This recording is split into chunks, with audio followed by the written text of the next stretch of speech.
నమస్తే అన్న. నమస్తే అన్న. ఏం పేరే? నా పేరు అజయ్ నాయక్ అన్న. అజయ్ నాయక్.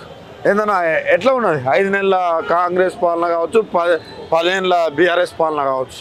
ఇప్పుడు మీరు ఒక న్యూస్ ఛానల్ వారు కాబట్టి మీకు మాకంటే ఎక్కువ తెలుస్తుంది. నేను ప్రస్తుతం రంగారెడ్డి జిల్లా మాది, ఉమ్మడి మహబూబ్నగర్ జిల్లా కింద వస్తుంది పార్లమెంట్ సెగ్మెంట్. నేను జేపీ దర్గా ఇల్మున్నర తాజా మాజీ సర్పంచ్ ని. మొన్న నా పదవి అయిపోయింది. నేను తెలంగాణలో అతి చిన్న వయసులో సర్పంచ్ గెలిచాను 21 సంవత్సరాలకి. మా నాన్నగారు 21 సంవత్సరాల సర్పంచ్. ఓకే.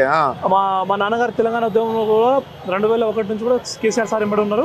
మా నాన్న పార్టీ రాష్ట్ర కార్యదర్శి కూడా పనిచేశారు. పార్టీ సీనియర్ నాయకుడు మా నాన్న. నాకు రీసెంట్ గా సర్పంచ్ పదవి అయిపోయింది, తాజా మాజీ సర్పంచ్ ని.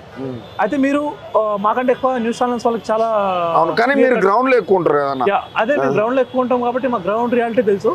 మేము క్లియర్ కట్ గా ఏంటంటే 5 నెలల పాలనలో ప్రజలందరికీ ఏ విధంగా కాంగ్రెస్ చిన్న చూపు చూస్తుందో ప్రజలందరూ గమనిస్తున్నారు. ఎందుకంటే రైతులు పడుతున్న కష్టాలు కానీ, ఇప్పుడున్న యువకులు పడుతున్న కష్టాలు కానీ, యువకులకు 2 లక్షల జాబ్ క్యాలెండర్ ఇచ్చిండు, 3,000 అదే 30,000 జాబ్లు ఇచ్చిండంట. అలా ఒకటి చెప్తున్నా, 30,000 జాబ్ అనేది మీకు ఒక సింపుల్ క్వశ్చన్. మీరు ఎగ్జామ్కి వెళ్తే మీకు అనేది గవర్నమెంట్ ఎగ్జామ్స్కి వెళ్తే మీకు ఖచ్చితంగా మీకు ఫస్ట్ నోటిఫికేషన్ విడుదల అవుతుంది. నోటిఫికేషన్ విడుదలైన తర్వాత మీకు ఎగ్జామ్స్ రాయాలి. ఎగ్జామ్స్ అయిపోయిన తర్వాత మీకు ఇంటర్వ్యూ ఉంటుంది. ఇంటర్వ్యూ అయిపోయిన తర్వాత ఎగ్జామ్స్ కి రిజల్ట్ వస్తుంది. ఈ 4 నెలల కాలంలో మీకు ఎలక్షన్ కోడే ఉంది. మనకి అసెంబ్లీ ఎలక్షన్స్ అయిపోయిన తర్వాత పార్లమెంట్ ఎలక్షన్ కోడ్ వచ్చింది మార్చ్లో.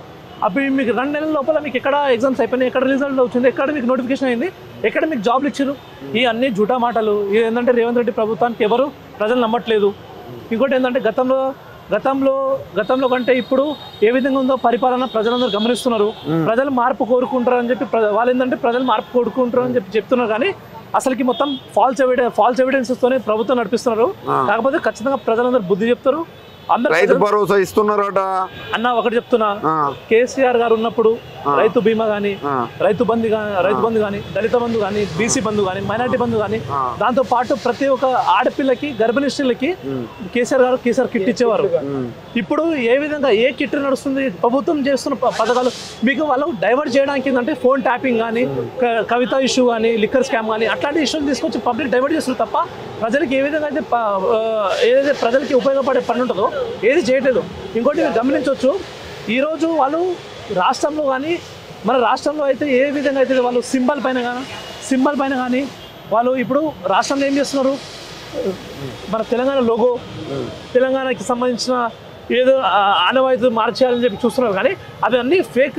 అది అసలు పని ఎట్లా చూస్తున్నారు? కాకతీయ చిహ్నం కావచ్చు, ఏదైతే చార్మినార్ కావచ్చు, ఇది చేయడం ఇవన్నీ రాచరిక పోకడాలని చూపెడుతున్నాయటగా అన్న. ఒకటి, తెలంగాణ రాష్ట్రం సాధించడము మనం అమరవీరులతో. ఈరోజు వాళ్ళు ఏదో అమరవీరుల ఫోటో పెట్టుకొని చేస్తున్నారు. ఈరోజు అమరవీరుల దగ్గర మన చనిపోయిన వాళ్ళు అమరవీరులు అందరూ కూడా తెలంగాణ కోసం చనిపోయిన వాళ్ళందరూ కేవలం కాంగ్రెస్ పార్టీ వల్లనే, అది కూడా సోనియా గాంధీ వల్లనే. ఈరోజు వాళ్ళు సోనియా గాంధీకి ఏదంటే మా తెలంగాణ తల్లి అని చెప్పి చెప్పుకుంటారు. సిగ్గుపడాలి వాళ్ళు కూడా. ఎందుకంటే గతంలో ఇదే రేవంత్ రెడ్డి బలిదేవత అని చెప్పి సోనియా గాంధీ చెప్పినారో లేదా మీరు అందరూ మీడియా ముఖంగా మేము అడుగుతున్నాం. ఇంకోటి మీరు గమనించవచ్చు, ఈరోజు కాకతీయ తోరణం అనేది తెలంగాణకి ప్రత్యేకత, చార్మినార్ అనేది తెలంగాణ ప్రత్యేకత. ఈ రెండు లేకపోతే ఈరోజు తెలంగాణ రాష్ట్రము ఈ సింబల్ అనేది ఒక ప్రత్యేకత.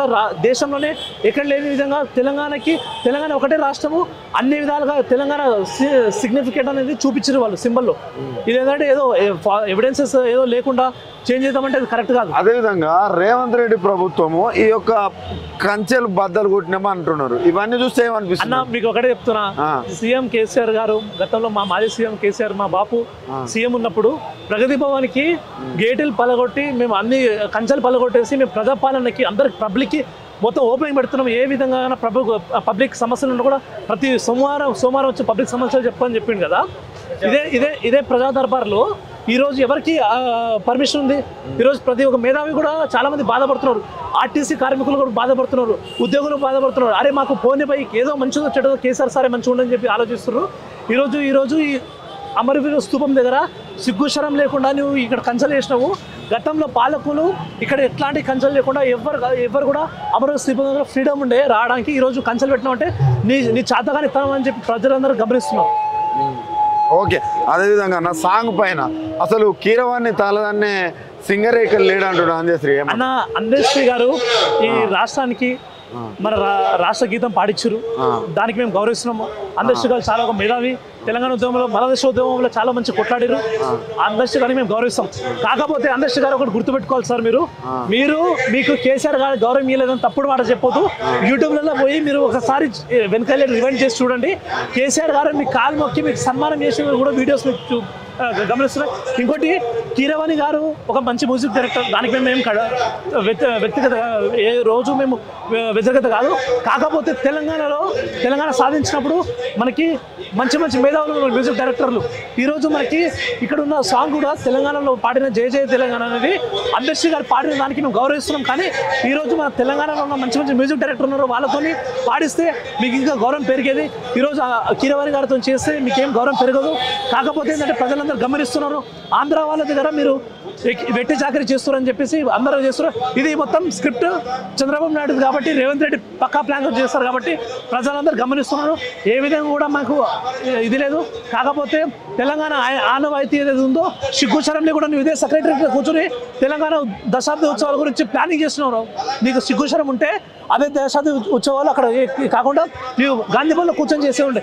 ఇంకా అధికారిక ప్రోగ్రాంలలో కూడా మీరు దీపాదాస్ ముర్షి అని చెప్పేసి ఈ రాష్ట్రానికి సంబంధించిన ఇన్ఛార్జ్కి మీరు కూర్చోబెట్టి సెక్రటరియట్లో పరిపాలన నడిపిస్తున్నారు. సిగ్గుండాలి మీకు. పార్టీ ప్రెసిడెంట్ అనేది మీ కేంద్రం కేవలం మీ పార్టీకి సంబంధించి ఉంటుంది. మీరు రాష్ట్ర ప్రభుత్వం నడిపిస్తున్న సెక్రటరీలో మీ పక్కన దీపాదాస్ ముర్షి కూర్చోబెడుతున్నారు.